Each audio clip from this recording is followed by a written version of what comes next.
Shalom Bapak Ibu Saudara yang kasih dalam Tuhan Yesus Kristus. Selamat datang di Sabda Bagi Anda bersama saya Pastor Masa Kanon. Ya, kita sudah melewati Paskah. Ya, hari Jumat kita ingat kepada kematian daripada Tuhan Yesus di kayu salib, di mana terjadi satu penukaran. Ya, salah satu hal dosa kami diambil oleh Yesus Kristus dan pengampunan diberikan kepada kita. Ya, jadi kita sudah dibenarkan. Seolah-olah kita nggak berdosa. Dosa sudah dikantung di kayu salib bersama Yesus Kristus. Nah, pada hari Minggu kita sudah merayakan kebangkitan daripada Tuhan Yesus Kristus dari antara orang mati. Ya, di mana dia bangkit sesuai dengan apa yang dia sudah sampaikan.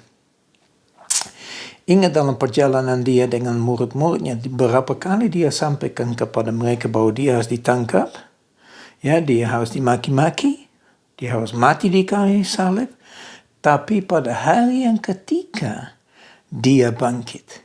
Dan karena dia bangkit, kita harus percaya bahwa dia akan datang kembali.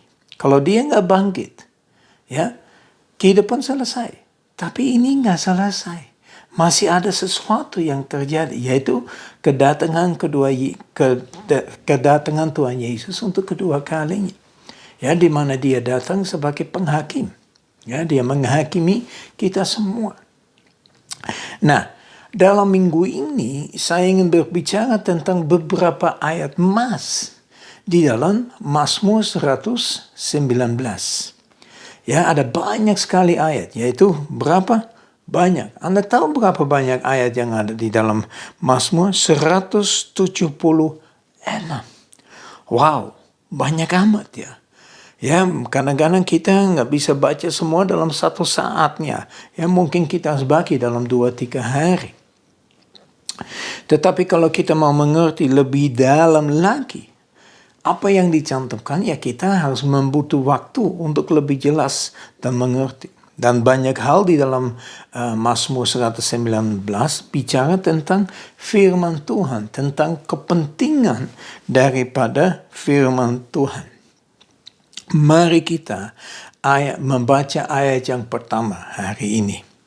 Berbahagialah orang-orang yang hidupnya tidak bercelah, yang hidup menurut Taurat Tuhan.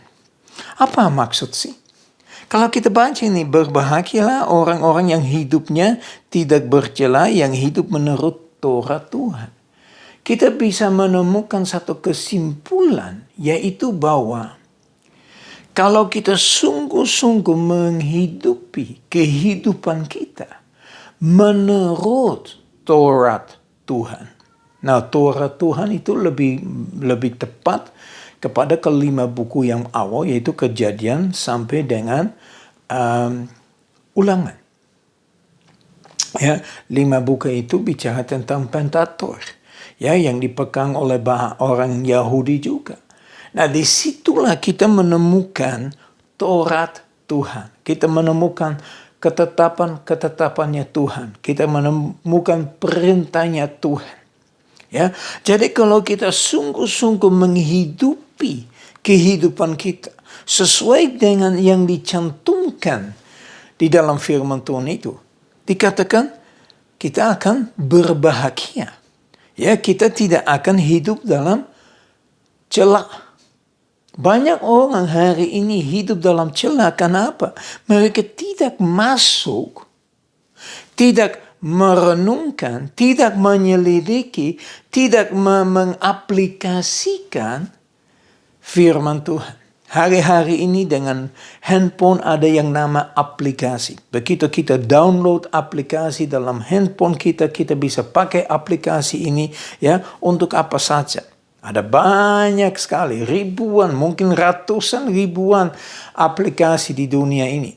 Nah, salah satu aplikasi adalah aplikasi firman Tuhan.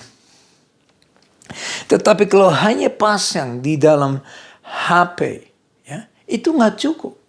Aplikasi itu harus dibuka dan harus dimasuki bersama-sama dengan firman Tuhan, begitu juga. Ya, kalau kita punya aplikasi Alkitab di HP, tetapi kita tidak pernah membuka, bahkan membaca atau merenungkan atau memasuki sama aja. Ya, tidak akan menemukan hal-hal yang penting yang kita harus alami dalam hidup kita.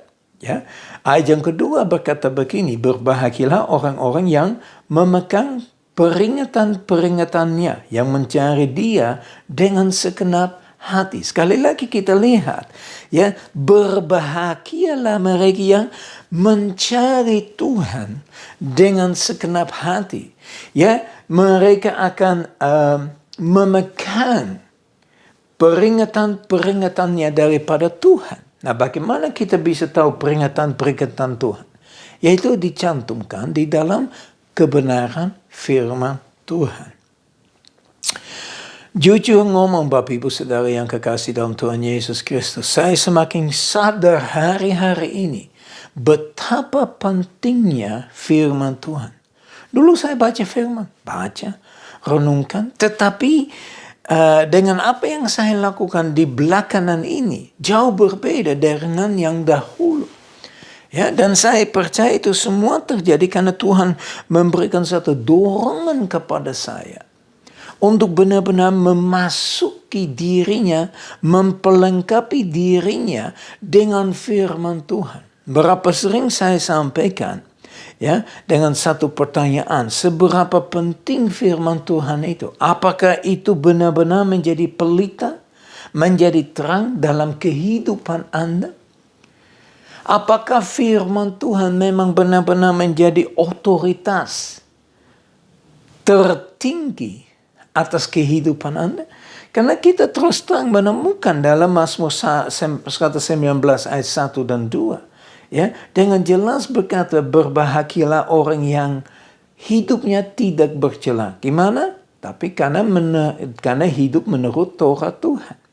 Dan yang kedua, berbahagialah orang yang memegang peringatan-peringatannya, ya, peringatan daripada Tuhan. Bagaimana? Dengan mencari Dia dengan segenap hati. Nah, hari ini coba Anda renungkan dalam kehidupan pribadi, seberapa pentingnya Tuhan dalam hidupmu, seberapa penting firman Tuhan dalam hidupmu. Ini satu pertanyaan yang kita harus renungkan pada hari ini, supaya benar-benar kita sadar, gak ada yang jalan keluar, kecuali kalau kita sungguh-sungguh masuk di dalam firman Tuhan. Kalau kita mau tahu orang benar atau salah, dasarnya apa? Bukan perasaan saya, bukan pemikirannya saya, tapi semuanya didasari oleh firman Tuhan. Makanya Bapak Ibu Saudara yang kasih dalam Tuhan Yesus Kristus, dalam minggu ini kita akan pelajari betapa penting firman Tuhan itu dalam hidup kita. Ya, saya berdoa supaya saudara yang kekasih dalam Tuhan Yesus Kristus mulai serius dengan firman Tuhan. Jangan main-main. Ya, jangan main-main dengan ayo ayat ini saya mau baca, enggak, tapi benar-benar menghidupkan diri di dalam firman Tuhan. Firman Tuhan diberikan sebagai satu tantangan, sebagai satu hal untuk kita sadar apa yang dilakukan oleh mereka, supaya kita nggak jatuh dalam hal yang sama. Mari kita berdoa. Bapa kami yang di surga, kami sungguh bersyukur kepada Engkau Tuhan atas kebaikan-Mu, atas kasih-Mu, atas pertolongan-Mu Tuhan. Kami berdoa saat ini Bapa supaya Engkau terus berbicara dalam hati kami masing-masing. Supaya firman Tuhan akan bicara. Kalau dalam minggu ini kita akan renungkan Mazmur 119. Tidak semuanya, tapi ada beberapa ayat yang kami akan bahas Tuhan. Kami benar-benar berdoa Bapa supaya Roh Kudus menyertai kita. Roh Kudus berbicara ke dalam hati kita. Roh Kudus mengingatkan firman Tuhan ini dalam hidup kita. Kami berdoa ini semua hanya di dalam nama Tuhan Yesus Kristus. Haleluya. Amin. Ya Bapak Ibu Saudara yang kekasih dalam Tuhan Yesus Kristus, saya berdoa.